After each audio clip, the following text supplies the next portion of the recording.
देखिए फ्रेंड, आज हम 2014 CSI नेट दिसंबर के स्टैटिस्टिक्स पार्ट के क्वेश्चन नंबर 52 को देखेंगे। ये क्वेश्चन बहुत ही इजी है। आपको सिर्फ एक ही कॉन्सेप्ट को याद रखना है और बाय एलिमिनेशन मेथड आप इसको मतलब 20 सेकंड में भी कर सकते हैं। ठीक है, चलिए देखते हैं हमारा क्वेश्चन क्या कहता है। क्वेश्चन कहता है suppose x1 x2 dot dot xn be a random variable. आपको जो दिया गया है ये एक रैंडम वेरिएबल है on a common probability space. मतलब यहाँ पे हर एक x i जो फॉलो कर रहा है normal mean mu I and variance sigma I square को फॉलो कर रहा है। ठीक है, तो यहाँ पे हमारा जितने भी रैंडम वेरिएबल है सब अब नॉर्मल को ही फॉलो कर रहा है। देन हमें पूछा गया है कि एक्शन कन्वर्ज टू प्रोबेबिलिटी 2। मतलब एक्शन का जो वैल्यू आएगा, प्रोबेबिलिटी वैल्यू आएगा, वो 2 पे कन्वर्ट करने के लिए इफ़ एंड ओनली इफ़ कौन सा कंडीशन, नीचे जो 4 ऑप्शन दिया गया है उनमें से कौन सा कंडीशन आपका ट्रू होगा। एक्शन कन्वर्ट्स मीन प्रोबेबिलिटी का एक्सपेक्टेड वैल्यू ऑफ, अगर हम एक्शन लेते हैं as n tends to infinity, ये जिस भी पॉइंट पे वैल्यू आएगा उसी पॉइंट पे ये कन्वर्ज करेगा। मतलब इसका जो वैल्यू है वही उसका कन्वर्ज पॉइंट है। ठीक है, तो इस कन्वर्ज का मीन्स ये हो गया। तो एक्शन कन्वर्ज टू 2 कौन से कंडीशन पे ये 2 पे कन्वर्ज करेगा, ये पूछा गया है। चलिए देखते हैं, हमारे ये चारों ऑप्शन गिवन है। ये चारों ऑप्शन में से करने से पहले हम थोड़ा बहुत रिजल्ट को देखेंगे, उसके बाद 1 बाय 1 ऑप्शन को डिस्कस करेंगे। देखिए हम थोड़ा बहुत रिजल्ट क्या कहता है।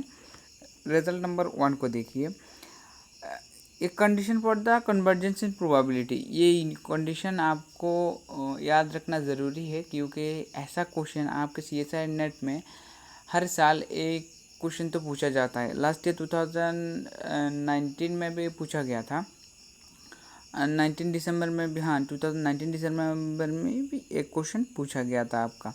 वहाँ पे ऑलमोस्ट श्योर का भी कॉन्सेप्ट था, डिस्ट्रीब्यूशन का भी कॉन्सेप्ट था। तो आप यहाँ पे सिर्फ कन्वर्जेंस इन प्रोबेबिलिटी को देखिए। इसके लिए सिर्फ आपको 2 ही पॉइंट को याद रखना है कि आपका limit as tends to infinity पे एक्सपेक्टेड वैल्यू कहाँ पे आ रहा है वो देखना है, वही कन्वर्जेंस पॉइंट होगा। And limit as tends to infinity पे उसका वेरिएंस निकालेंगे तो 0 आना चाहिए। बस ये 2 ही बात है।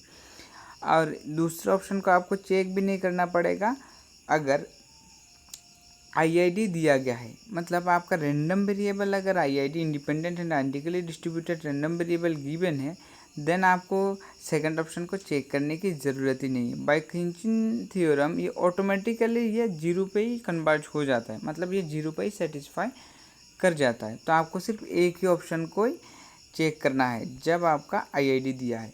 लेकिन यहाँ पे देखिए फ्रेंड, ये जो है यहाँ पे x1 x2 डॉट डॉट जो है xn आर रैंडम वेरिएबल दिया गया है, लेकिन यहाँ IID नहीं दिया गया। तो आपको कुछ भी करने की ज़रूरत नहीं है। आपको सिर्फ देखना है कि यहाँ में से कौन से ऑप्शन के लिए ये ट्रू हो रहा है, कौन सा ऑप्शन जो है हमारा वो कंडीशन को सेटिस्फाई कर रहा है। देखिए यहाँ पे पहला कंडीशन क्या कहता है, आपका म्यू एन जो है वो कहाँ पर जाना चाहिए, म्यू एन जो है 2 पे कन्वर्ज करेगा। लेकिन हमने तो बोला था कि expected value of X n as limit n tends to infinity पे, दैट इज़ ये क्या है, ये हमारा म्यू एन है।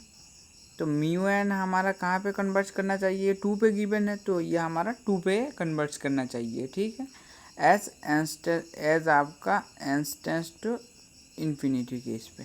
ठीक है फ्रेंड, तो जो पहले ऑप्शन को आप अगर बारीकी से देखेंगे तो आप तो ऑटोमेटिकली इसको डिस्कार्ड कर सकते हैं कि क्योंकि हमारा म्यू एन जो ये 0 पे कन्वर्ज नहीं होगा, ये 2 पे कन्वर्ज होगा। ठीक है, क्योंकि यहाँ पे 2 दिया गया है।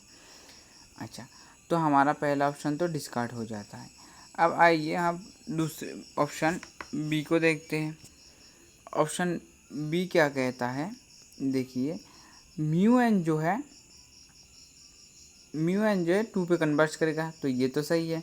अब सिग्मा स्क्वायर 0 पे कन्वर्ट, सिग्मा स्क्वायर का क्या मीनिंग है कि लिमिट, हमें तो पता है कि सेकंड ऑप्शन कहाँ पे कन्वर्ट करना चाहिए, as to infinity variance of हमारा एक्शन जो है वो सिग्मा स्क्वायर है।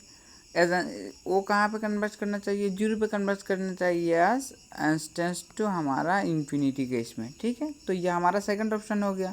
तो ये जो ऑप्शन 2 है ये हमारा कंडीशन को सेटिस्फाई करता है, दैट्स मीन्स ये जो ऑप्शन 2 है ये करेक्ट होगा। बाकी जो भी गलत होगा, क्योंकि हमें यहाँ पे एक ही ऑप्शन करेक्ट है। क्यों गलत होगा, देखिए μ1 0 पे कन्वर्ज है, यहाँ पे भी सिग्मा μ1 कन्वर्ज बोला गया है लेकिन पॉइंट आपका मेंशन नहीं किया गया है। अगर कन्वर्ज है ये 0 पे है तब भी गलत है।